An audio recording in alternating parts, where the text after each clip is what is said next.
para todos. Yo soy Andrés Naranjo, ginecólogo y obstetra de la Universidad de Caldas, y les voy a hacer una presentación sobre vigilancia fetal, haciendo énfasis en monitoreo fetal. Mencionaré algunos aspectos del perfil biofísico y unos aspectos muy cortos del Doppler fetal. Dentro del marco de la vigilancia fetal también se menciona el monitoreo de los movimientos fetales, pero estos ya se han mencionado en otro material incluido en el Diplomado en Salud Sexual y Reproductiva. Básicamente esta charla gira alrededor de la interpretación actual de la monitoría fetal electrónica. El monitoreo fetal es el análisis de la frecuencia cardíaca fetal con miras a determinar la hipoxia fetal.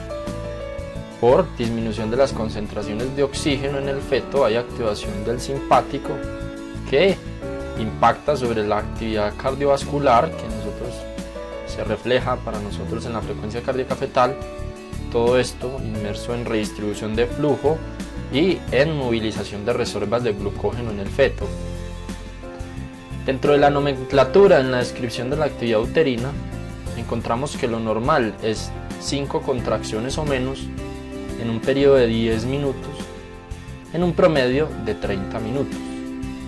La taquisistolia es más de 5 contracciones en 10 minutos, en un promedio de 30 minutos. Las características de las contracciones uterinas. Los términos hiperestimulación e hipercontractibilidad no están definidos bien en la literatura y deben abandonarse. Por ello, acudimos ahora al término taquisistolia. La taquisistolia siempre debe ser calificada con respecto a la presencia o ausencia de desaceleraciones de la frecuencia cardíaca fetal. Taquisistolia aplica tanto para el trabajo de parto espontáneo como para el trabajo de parto inducido. Esta charla se basa fundamentalmente en las guías de manejo de práctica clínica del Colegio Americano de Obstetricia y Ginecología, la última actualización para el monitoreo fetal intraparto, la nomenclatura de interpretación y principios generales de manejo. Su última actualización fue en febrero de 2009. Este artículo se puede bajar de manera gratuita de las bases de datos que está afiliada a la Universidad de Caldas. Continuando con la nomenclatura, la línea de base o la frecuencia cardíaca fetal basal es el promedio de la frecuencia cardíaca fetal durante un segmento de 10 minutos, exceptuando cambios episódicos periódicos, periodos de variabilidad de la frecuencia cardíaca fetal marcada y segmentos de línea de base que difieren en más de 25 latidos por minuto. La línea de base podrá ser definida como mínimo de 2 minutos en un segmento de 10 minutos. Teniendo en cuenta esto, lo normal en la frecuencia cardíaca fetal es entre 110 y 160 latidos por minuto. La taquicardia será una frecuencia cardíaca basal mayor a 160 latidos por minuto y la bradicardia menor de 110 latidos por minuto. Otro concepto importante en el monitoreo es la variabilidad en la línea de base. Esta se define como la variación latido a latido de la frecuencia cardíaca fetal basal. Y encontramos 4 subdivisiones: ausente cuando el rango de amplitud es indetectable, mínima cuando el rango de amplitud es detectable pero menor o igual a 5 latidos por minuto, moderado es lo normal, un rango de amplitud de 6 a 25 latidos por minuto, y marcada cuando el rango de amplitud es mayor a 25 latidos por minuto. Estos son algunos ejemplos. Variabilidad ausente de la frecuencia cardíaca fetal casi que se encuentra como una línea continua. En esta no vemos ascensos de la frecuencia cardíaca fetal tampoco. Mínima, ¿sí?, cuando es menor de 5 latidos por minuto de la línea de base. Moderada o normal, esto es lo que generalmente encontramos en los monitoreos que nos encontramos en la práctica clínica. La variación es entre 6 y 25 latidos por minuto. Y cuando tenemos más de 25 latidos por minuto encontramos una variabilidad marcada. Continuando con los conceptos, aceleración es un aumento brusco, o sea, visualmente se percibe en el monitoreo fetal. Entre el inicio y el pico es de menos de 30 segundos de la frecuencia cardíaca fetal. Para valorar la aceleración tenemos que tener en cuenta si estamos frente a una gestación mayor de 32 semanas o igual o menor de 32 semanas. Así, en las pacientes que cursan con una gestación mayor a 32 semanas, la aceleración debe tener al menos 15 latidos por minuto por encima de la basal y que tenga una duración de 15 segundos o más, pero menos de 2 minutos desde el inicio al retorno, y tengan en cuenta esto de 2 minutos que más adelante lo mencionaremos. Y en los de menor de 32 semanas, de al menos 10 latidos por minuto la aceleración por encima de la línea de base, de 10 segundos o más, y menos de 2 minutos desde el inicio al retorno. La aceleración prolongada dura 2 minutos, pero menos de 10 minutos. Si una aceleración dura 10 minutos o más, se considera un cambio en la línea de base. Es bien importante esto. La aceleración prolongada, ¿sí?, dura más de 2 minutos, pero menos de 10 minutos. Y si hay más de 10 minutos de duración, es un cambio en la línea de base.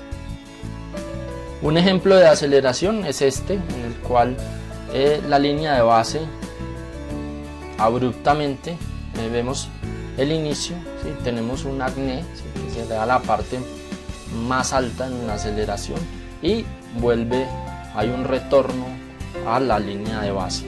Esto pues es una aceleración que dura menos de 2 minutos. Más adelante veremos las aceleraciones prolongadas. Continuamos con la nomenclatura. La desaceleración temprana es una disminución gradual y un retorno de la frecuencia cardíaca fetal, generalmente simétrica, y generalmente se asocia con las contracciones uterinas. Desde el inicio al nadir hay 30 segundos o más, ¿sí? Se calcula desde el inicio hasta el nadir de la desaceleración. El nadir de la desaceleración se produce al mismo tiempo que el pico de la contracción.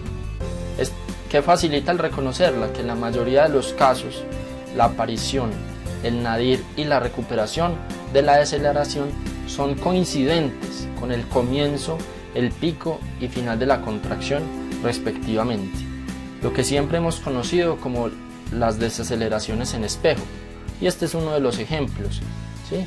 Hay un inicio, un nadir y una recuperación de la desaceleración que coincide con el inicio, con el pico y con el final de la contracción, y el inicio, desde el inicio hasta el nadir, es mayor de 30 segundos. La desaceleración tardía, igual como la anterior, es una disminución gradual, generalmente simétrica, y retorno de la frecuencia cardíaca fetal asociada a una contracción uterina, igual que la anterior, desde el inicio al nadir de 30 segundos o más, e igual que la anterior se calcula desde el inicio hasta el nadir de la desaceleración. Para reconocerla, esta se retrasa en tiempo. El nadir de la desaceleración ocurre después del pico de la contracción. En la mayoría de los casos, el inicio, el nadir y la recuperación de la desaceleración se producen después del comienzo, pico y final de la contracción respectivamente. Y el ejemplo de este es una desaceleración que no coincide con la contracción en la medida en que el inicio, nadir y recuperación es retardado en el tiempo con relación al inicio, pico y final de la contracción, ¿sí? Desde el inicio al nadir, nuevamente, para todas estas desaceleraciones hay 30 segundos o más. Y finalmente, en las desaceleraciones está la desaceleración variable. En esta sí hay una disminución abrupta de la frecuencia cardíaca fetal. También se debe cumplir el requisito que desde el inicio al nadir existan 30 segundos o más, y se calcula desde el inicio hasta el nadir de la desaceleración, como las antes mencionadas. La disminución de la frecuencia cardíaca fetal es de 15 latidos por minuto o más, con una duración de 15 segundos o más y de menos de 2 minutos de duración.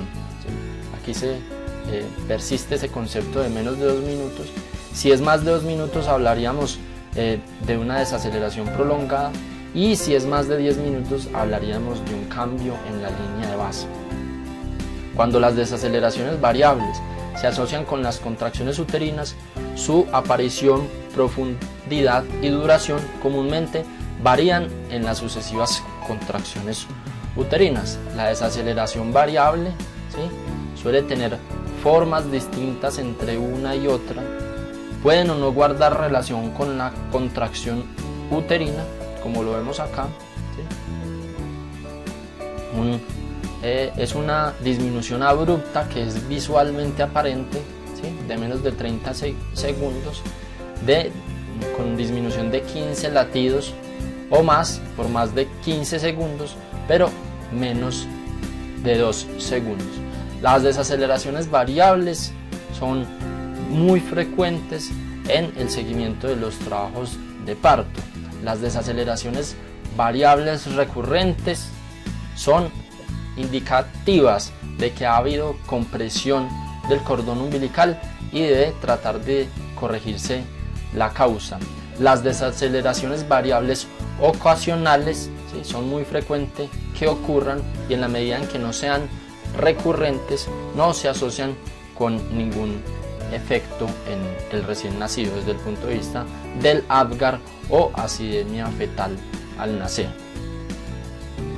Con respecto a la desaceleración prolongada, ya hemos venido mencionando, es una disminución de la frecuencia cardíaca fetal por debajo de la línea de base de 15 latidos por minuto o más, que duran 2 minutos o más, pero menos de 10 minutos. Si una desaceleración dura 10 minutos o más, se considera cambio en la línea de base. Esto pues es un ejemplo de la desaceleración prolongada, ¿sí?, desde el inicio al nadir, y la recuperación se da en menos de 10 minutos, ¿sí? Por lo tanto es una desaceleración prolongada. Si hubiese persistido la desaceleración por más de 10 minutos, se consideraría un cambio en la línea de base, ¿sí? Si ustedes pueden ver ahí, en el inicio está en el recuadro verde, que indicaría una frecuencia cardíaca fetal, pero si se hubiese quedado por debajo de esto, hubiese pasado a una bradicardia fetal. El patrón sinusoidal, ¿sí?, es también un patrón ondulado de la línea de base de la frecuencia cardíaca fetal, con una frecuencia de ciclo de 3 a 5 por minuto, que persiste durante 20 minutos o más. Este sí es un patrón ominoso de un estado fetal insatisfactorio, posiblemente asociado con acidemia fetal, y es un criterio de desembarazar inmediatamente a la paciente. Teniendo en cuenta todos estos conceptos o la nomenclatura que acabamos de mencionar, los diferentes monitoreos se engloban en 3 categorías diferentes. Categoría 1 es un trazado normal, fuertemente predictivo del estado ácido-base normal al momento de la observación. Las pacientes, en este caso, quienes están en categoría 1, su monitoreo, pueden ser monitoreadas de manera rutinaria y no requieren acciones específicas. El monitoreo categoría 2 es un trazado indeterminado, no es predictivo de estado ácido-básico fetal anormal. Sin embargo, no hay evidencia adecuada para clasificarlo como categoría 1, que sería el normal, o el categoría 3, que es francamente anormal. Este pues requiere evaluación, supervisión permanente y revaloración teniendo en cuenta todas las circunstancias clínicas asociadas. Ahí impera el cuadro clínico: ruptura de membranas, ¿sí?, un embarazo prolongado, diabetes gestacional, restricción del crecimiento fetal, para pensar en qué otras posibles ayudas para determinar bienestar fetal deberíamos utilizar. En algunas circunstancias pueden ser utilizados otros test auxiliares de vigilancia para asegurar el bienestar fetal, o las medidas de reanimación pueden también ser utilizadas con los trazos categoría 2. Estas maniobras ya las vamos a mencionar. Y la categoría 3 es un trazado anormal, se asocia con estado fetal ácido-base anormal al momento de la evaluación, requiere evaluación rápida y accionar rápido, y dependiendo de la situación clínica se realizarán esfuerzos para resolver rápidamente el patrón anormal de la frecuencia cardíaca fetal. Si tenemos un monitoreo categoría 2 o un monitoreo categoría 3, Iniciamos las medidas de reanimación intrauterina. Básicamente son aumentar la FiO2 materna, colocándole oxígeno a la madre. Generalmente utilizamos oxígeno bajo máscara con reservorio a 10 litros por minuto. Cambiamos la posición materna al decúbito lateral izquierdo, ¿sí? Lo que mejora el retorno venoso por evitar la compresión uterina de la cava. Si tiene la paciente uterotónicos como oxitocina, suspendemos las inducciones del parto. Hay que tomar una presión arterial para descartar hipotensión, y si esta está presente, poner líquidos endovenosos. Tratamiento de taquisistolia con cambios en la frecuencia cardíaca fetal. En algunos casos podríamos utilizar un útero inhibidor. Y si el trazado es categoría 3 y no se resuelve con estas medidas de reanimación intrauterina, la paciente se debe desembarazar. Los monitoreos categoría 1 incluyen todos los siguientes: cuando su línea de base está en 310 y 160 latidos por minuto, cuando la variabilidad en la línea de base es moderada, cuando las desaceleraciones tardías o variables son ausentes, y pueden estar presentes las desaceleraciones tempranas o ausentes. Igual, las aceleraciones pueden estar presentes o ausentes. Es muy fácil catalogar un monitoreo como categoría 1, como categoría 3, ¿sí? Queda ese otro grupo muy grande que engloba la categoría 2, que es el subtipo indeterminado. La categoría 3, entonces, encontramos monitoreos con variabilidad de la frecuencia cardíaca fetal ausente, y además cualquiera de los siguientes, como desaceleraciones tardías a casi recurrentes, desaceleraciones variables recurrentes, bradicardia o, como mencionamos, el patrón sinusoidal. Así bien, el resto de monitoreos se incluyen en la categoría 2. Son un porcentaje importante que encontramos en la práctica clínica. Ejemplos incluyen alteraciones en la línea de base como bradicardia que no se acompaña de variabilidad ausente, o sea, bradicardia con buena variabilidad, taquicardias fetales. Con respecto a la variabilidad de la frecuencia cardíaca fetal, que tenga una variabilidad mínima o que tenga una variabilidad ausente, sin desaceleraciones recurrentes, o que tenga una variabilidad marcada en la línea de base. Categoría 2, teniendo en cuenta las aceleraciones, es ausencia de aceleraciones inducidas tras la estimulación fetal. La estimulación fetal se puede hacer, ¿sí?, con un estímulo en el cuero cabelludo luego de que las membranas están rotas. Y con respecto a las desaceleraciones periódicas, miren que pueden estar presentes desaceleraciones recurrentes variables acompañados por variabilidad mínima o moderada en la línea de base, una desaceleración prolongada de más de 2 minutos pero menos de 10 minutos, desaceleraciones tardías recurrentes pero con variabilidad moderada, o desaceleraciones variables con otras características tales como lento retorno a la línea de base. Todas estas estarían dentro de la categoría 2. Estos son algunos ejemplos, ¿sí? Esto pues es un trazo reactivo normal. Aquí encontramos una frecuencia cardíaca fetal basal de aproximadamente 130. Encontramos ascensos periódicos de la frecuencia cardíaca fetal, o sea, presencia de aceleraciones, ¿sí? Podemos ver que no hay ningún tipo de desaceleración, y que además, si miramos el tocodinamómetro externo, que es la parte inferior, registra aproximadamente 3 contracciones en 10 minutos. Esto es un ejemplo típico del monitoreo fetal categoría 1. Aquí encontramos desaceleraciones variables recurrentes, ¿sí? Desaceleraciones variables recurrentes. Tenemos unas desaceleraciones. En la primera desaceleración podemos ver que desciende la frecuencia cardíaca fetal de 140 hasta 90 latidos por minuto, que recupera hacia la línea de base. Esto es una recuperación rápida, no es una recuperación lenta, pero lo que preocupa es que hay presencia de desaceleraciones variables recurrentes, aunque la variabilidad, como ustedes lo pueden observar, es una variabilidad moderada o una variabilidad normal. Este es un trazo típico de un monitoreo fetal categoría 2 y aquí deberíamos instaurar maniobras de reanimación fetal. Este es otro ejemplo en el que vemos desaceleraciones variables también recurrentes, ¿sí? Con disminución de la frecuencia cardíaca fetal también desde 150 hasta 80, 90 en algunos casos. Estas desaceleraciones variables son variables en la medida en que la disminución de la frecuencia cardíaca fetal varía entre una desaceleración y otra. La forma de una desaceleración varía con relación a la otra, ¿sí? Esto también por las desaceleraciones recurrentes. Aquí ya empieza en partes del trazado a tener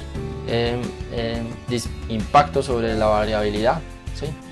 Es un ejemplo también de monitoreo categoría 2.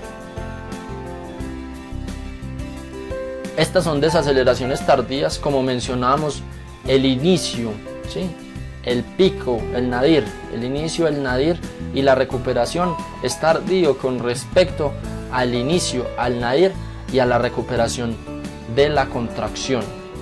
También son desaceleraciones tardías recurrentes en la medida en que se están dando asociadas con la contracción en más del 50%. Es otro concepto que debemos mencionar cuando se habla de recurrencia en las desaceleraciones tardías o en las desaceleraciones variables, es que ocurren en más del 50% de las contracciones en un periodo de tiempo determinado. Hay que tener en cuenta también que hay algunos medicamentos que impactan sobre algunas de las variables analizadas en el monitoreo fetal.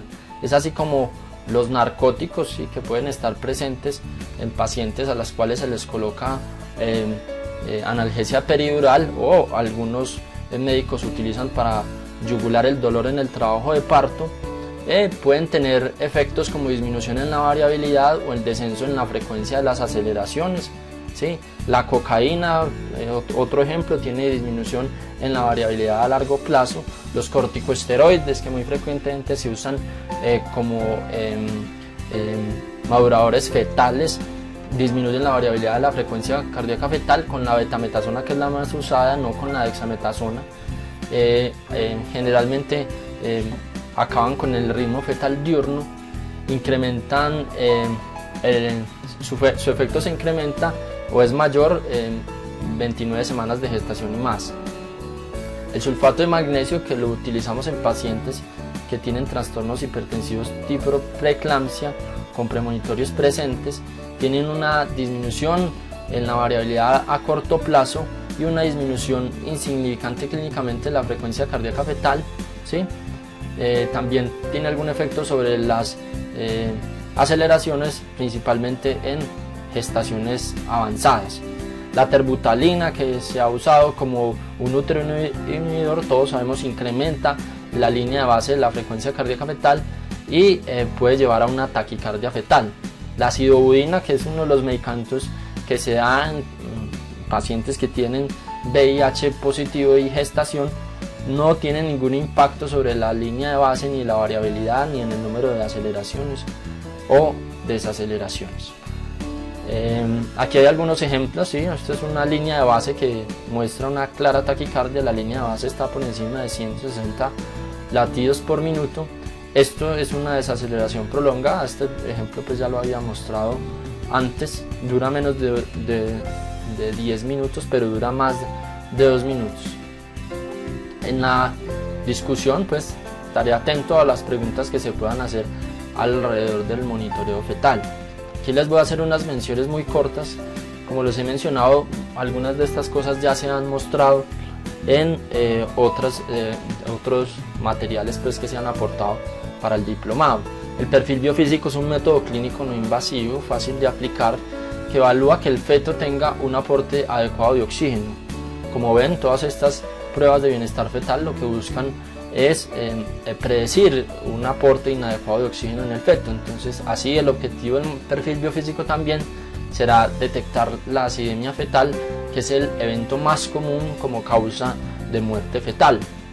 Los eventos en la hipoxia son graduales y predecibles. A medida que va apareciendo la hipoxia se van afectando algunos parámetros del perfil biofísico, y esto nos da una estimación de la presencia y grado de hipoxia.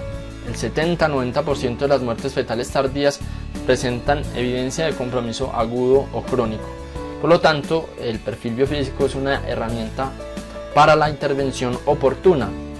El perfil biofísico se puede utilizar por encima de la semana 26 y tenemos puntajes normales entre 8 y 10, y es útil en gestaciones de alto riesgo tipo restricción del crecimiento fetal, ruptura prematura de membranas, o en los casos en que encontremos un monitoreo tipo 2 persistente en una paciente de bajo riesgo. Evalúa 4 variables agudas y una crónica. Las 4 variables agudas son los movimientos fetales, los movimientos respiratorios, el tono fetal, ¿sí? Y el monitoreo fetal, como lo acabamos de ver, básicamente la reactividad o la presencia de aceleraciones en el monitoreo fetal. La variable crónica que se valora en el perfil biofísico es el líquido amniótico. La presencia de dichos parámetros indica ausencia de hipoxia, acidemia en el momento, al momento pues, del estudio, y viceversa en el sistema nervioso central. O sea, hay una adecuada oxigenación del feto. El perfil biofísico entonces en las variables ecográficas valora los movimientos respiratorios, los movimientos fetales, el tono fetal y el líquido amniótico. Y se puntúa entonces cada una de estas variables como 0 o como 2. 0 cuando es ausente y 2 cuando está presente. De los movimientos respiratorios, menos de 30 segundos de movimientos respiratorios en 30 minutos. Y puntaje 2 sería por lo menos presencia de por lo menos 30 segundos de movimientos respiratorios en 30 minutos. Los movimientos fetales, 2 o menos movimientos fetales en 30 minutos sería 0, y 3 o más movimientos en 30 minutos serían 2 puntos. Los movimientos simultáneos del tronco y extremidades cuentan como uno solo. El tono fetal es una posición de semi-extensión o extensión completa de las extremidades, sería 0, y un episodio de movimiento y una extremidad de una posición de flexión a extensión con regreso rápido a la flexión. Esto pues se ve todo por ecografía. La reactividad fetal tiene que ver con el monitoreo, que no se vean aceleraciones en menos de 2 en 40 minutos de observación, y puntaje 2 sería presencia de 2 o más aceleraciones de la frecuencia cardíaca fetal de al menos 15 latidos por 15 segundos, acorde con la definición de aceleración, y asociados con movimientos fetales en 40 minutos. Y el líquido amniótico es el lago de líquido amniótico más grande, mide menos de 1 centímetro en 2 planos perpendiculares, 2 centímetros en corte transversal, y puntaje de 2 es que hay al menos un lago de líquido amniótico que mide por lo menos 1 centímetro en 2 planos perpendiculares. Utilizamos pues el corte tangencial mayor a 2 centímetros. ¿Y esto cómo se interpreta? ¿Cierto? Si tiene un puntaje de 10 sobre 10, pues el seguimiento la interpretación es que no hay asfixia y el seguimiento es de rutina. 8 a 10 también se plantea cuando tiene el líquido amniótico normal, manejo pues que no hay asfixia y manejo conservador. 8 sobre 8, ¿cierto? Pero que no se realizó. Si utilizamos el monitoreo, el puntaje sería 10 sobre 10, ¿sí? O sobre una escala de 10.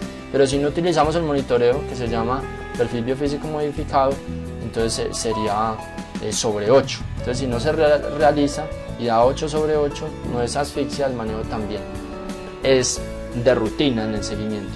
Y empiezan a aparecer las alteraciones. 8 sobre 10 con disminución de la frecuencia cardíaca fetal. Esto es predictivo de una asfixia crónica compensada. Así que si es maduro, o sea mayor de 37 semanas, pues se induce el parto. Pero si es inmaduro aún, se hacen exámenes seriados 2 veces por semana. 6 sobre 10 con un líquido normal, ¿sí? Es una posible asfixia aguda. Entonces volvemos, si es maduro, mayor de 37 semanas, se induce el parto, pero si no, se repiten las valoraciones en 24, ¿cierto? Si es menor o igual a 6 sobre 10, en el próximo examen se llevará al parto. Y así sucesivamente. 6/10 con disminución del líquido amniótico, asfixia crónica con posible asfixia aguda, ¿cierto? Hay que determinar si la edad gestacional es mayor o igual a 32 semanas, aquí se pensaría en el parto. Si es menor de 32 semanas se llevaría a un examen diario con perfil biofísico. 4/10 con líquido amniótico normal, asfixia aguda probable, ¿sí? Entonces aquí también si es mayor de 32 semanas es parto, si es menor de 32 semanas un test diario. 4/10 con disminución del líquido amniótico, asfixia crónica con asfixia aguda probable, si es mayor de 26 semanas parto. 2/10 asfixia aguda casi certera, si es mayor de 26 semanas parto. Y 0/10 pues es una marcada o una asfixia severa marcada, y si es mayor de 26 semanas es el parto. Esto pues a muy grosso modo sobre el monitoreo fetal. A ustedes les debe quedar es que si hay alguna duda sobre la oxigenación dada por monitoreos fetales repetidos, o si hay dudas sobre una ruptura de prematura de membranas que se quiere cuantificar el líquido amniótico, o pacientes que vienen en seguimiento por restricción de crecimiento fetal, es una muy buena herramienta, ¿cierto?, para determinar el seguimiento de estos pacientes. Y finalmente voy a mencionar unas cosas muy grandes del Doppler obstétrico. Tiene unas indicaciones muy grandes como son la anemia fetal, la restricción del crecimiento fetal y la valoración de las arterias uterinas para establecimiento del riesgo de desarrollar restricción del crecimiento fetal, preeclampsia severa. Pues esto lo voy a dejar más como para que lo discutamos en las preguntas. El Doppler valora unos vasos como la arteria umbilical, como la arteria cerebral media, en algunos casos el ductus venoso y las arterias uterinas. Esto pues es un trazo típico de la arteria cerebral media, esto es un trazo de las arterias uterinas, un trazo del ductus venoso. Y pues que se ha demostrado que la valoración de la arteria uterina disminuye la mortalidad perinatal en embarazos de alto riesgo, como he mencionado, en la anemia fetal, en la restricción del crecimiento fetal. Entonces, finalizando pues, para el tamizaje en restricción del crecimiento fetal temprano en preeclampsia severa, más bien esperaré preguntas alrededor de esto que les pueda pues aportar más a ustedes de lo mucho que se puede hablar de esto. Y para patología establecida se pide para restricción del crecimiento fetal y para anemia fetal. No es pues un parámetro único, ¿cierto? Es una arma para soportar la conducta junto con el perfil biofísico, el monitoreo fetal, que sí tiene de importante que es inocuo, no invasivo y que cada vez es de más fácil acceso. Bueno, muchas gracias y espero las preguntas.